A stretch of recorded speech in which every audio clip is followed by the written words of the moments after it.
पता है, कभी कभी ना जिंदगी के सबसे बड़े सबक एक बहुत ही छोटी सी कहानी में छिपे होते हैं। तो आज हम एक ऐसी ही कहानी को समझने की कोशिश करेंगे। ये शुरू तो होती है एक मामूली सी चॉकलेट से, लेकिन हमें इंसानी टकराव, जिद और आखिर में सुलह के बारे में बहुत कुछ सिखा जाती है। तो इस पूरी कहानी की जड़ में क्या है? सिर्फ एक चॉकलेट, है ना? देखने में कितनी मामूली चीज। और इस कहानी में है हमारे दो किरदार, हमारे दो दोस्त, छोटू और मोटू। और जहां दोस्ती होती है वहां भाई थोड़ी बहुत नोक-झोंक तो चलती ही रहती है। पर इन दोनों के बीच उठता है एक ऐसा सवाल जो अच्छे अच्छों के बीच एक पल के लिए ही सही लेकिन दूरी ला सकता है। और वो सवाल बहुत सीधा सा है, ये चॉकलेट आखिर है किसकी? और बस इसी एक सवाल से हमारी ये पूरी कहानी शुरू होती है। तो चलिए कहानी के पहले हिस्से में चलते हैं और देखते हैं कि ये पूरा मामला आखिर शुरू कैसे हुआ और दोनों दोस्तों ने अपने अपने दावे कैसे पेश किए। और सबसे पहले मैदान में उतरता है छोटू अपने दावे के साथ, एकदम सीधा और साफ, ये मेरी है। किसी भी झगड़े की शुरुआत अक्सर ऐसे ही एक मजबूत दावे से होती है। और भाई जवाब आने में जरा भी देर नहीं लगती। मोटू तुरंत पलटवार करता है।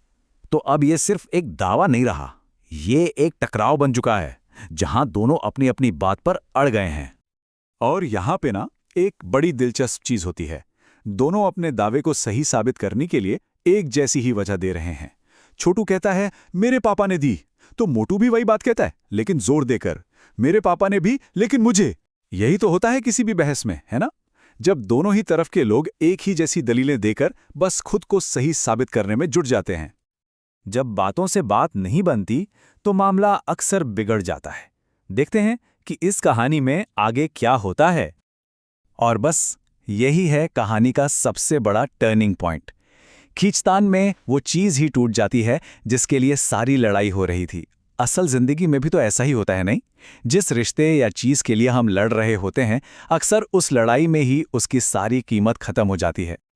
मोटू का ये रोना बहुत कुछ कह जाता है। अब उसे एहसास हो रहा है कि इस लड़ाई का नतीजा दोनों के लिए सिर्फ नुकसान है। और यही इस हिस्से का सबसे बड़ा सबक है कि टकराव जब हद से बढ़ जाए ना, तो जीत किसी की नहीं होती, दोनों तरफ नुकसान ही होता है। अब आप सोच रहे होंगे कि चॉकलेट टूट गई तो लड़ाई खत्म? नहीं, लड़ाई तो अब एक नया और सच कहूं तो बड़ा मजेदार मोड़ लेती है। चलिए देखते हैं। अब खेल बदल गया है। लड़ाई अब पूरी चॉकलेट की नहीं है। अब लड़ाई इस बात पर है कि किसके हिस्से में ज्यादा आया। मोटू का तर्क है मेरी आधी बड़ी है। और छोटू का जवाब सुनिए, वो भी कुछ कम नहीं है। वो लंबाई की नहीं मोटाई की बात करने लगता है। ये साफ दिखाता है कि जब हम जीतने पर अड़ जाते हैं ना, तो अपनी बात को ऊपर रखने के लिए कैसे कैसे तर्क बना लेते हैं। मतलब सोचिए जरा, दोनों के तर्क कितने बचकाने हैं पर कितने असली लगते हैं, है ना? एक उंगली से नाप रहा है तो दूसरा हवा में हिसाब लगा रहा है। एक के लिए बड़ा होना जरूरी है, दूसरे के लिए मोटा होना। इससे एक बात तो साफ हो जाती है कि झगड़े में हमारा मकसद सही होना नहीं रह जाता, बल्कि सिर्फ और सिर्फ जीतना रह जाता है, चाहे उसके लिए कोई भी तर्क देना पड़े। तो भाई जब मामला आपस में ना सुलझे तो अक्सर किसी तीसरे को आना ही पड़ता है। और यहां एंट्री होती है टीचर की, जो एक बिल्कुल ही अलग नजरिया लेकर आती हैं। और टीचर जो कहती हैं वो सच में पूरा गेम ही पलट देता है। उन्होंने ये नहीं पूछा कि गलती किसकी थी, उन्होंने तो लड़ाई का इनाम ही बदल दिया। अब इनाम वो टूटी हुई चॉकलेट नहीं है, बल्कि एक बिल्कुल नई चॉकलेट है। और उससे पाने का तरीका लड़ना नहीं, बल्कि सॉरी बोलना है। टीचर की स्ट्रैटेजी बिल्कुल साफ थी। पहला स्टेप सॉरी बोलो, दूसरा स्टेप नई चॉकलेट ले लो। उन्होंने पूरे झगड़े को एक खेल में बदल दिया, जहां जीतने के लिए झुकना जरूरी था, अड़े रहना नहीं। ये सुलह कराने का कितना बेहतरीन तरीका है ना? गलती मत ढूंढो, बल्कि आगे बढ़ने का एक नया और बेहतर रास्ता दिखा दो। तो अब चलते हैं कहानी के आखिरी और सबसे प्यारे हिस्से की तरफ। देखते हैं कि टीचर के इस अनोखे समाधान का नतीजा क्या निकलता है। और ये लम्हा कितना कमाल का है।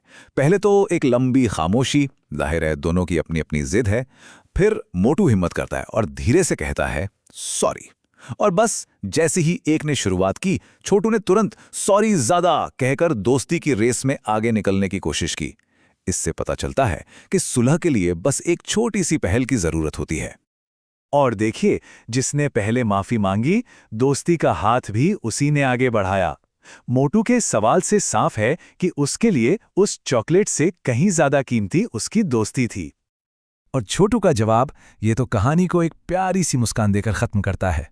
दोस्ती वापस पटरी पर आ गई है, लेकिन वो बचपन की मीठी वाली नोकझोंक वो अभी भी है। और यही तो दोस्ती की असली खूबसूरती है। तो इस छोटी सी कहानी से हमें क्या सीखने को मिलता है? बस यही कि हम अक्सर बहुत छोटी छोटी चीज़ों के लिए लड़ते हैं और ये भूल जाते हैं कि हमारे रिश्ते उन चीज़ों से कहीं ज़्यादा बड़े और कीमती हैं। ये कहानी हमें एक सीधी सी बात याद दिलाती है कि कभी-कभी जीतने से ज़्यादा ज़रूरी होता है रिश्ते को बचा लेना, क्योंकि दिन के आखिर में लड़ाई छोटी थी पर दोस्ती उससे कहीं ज़्यादा बड़ी निकली।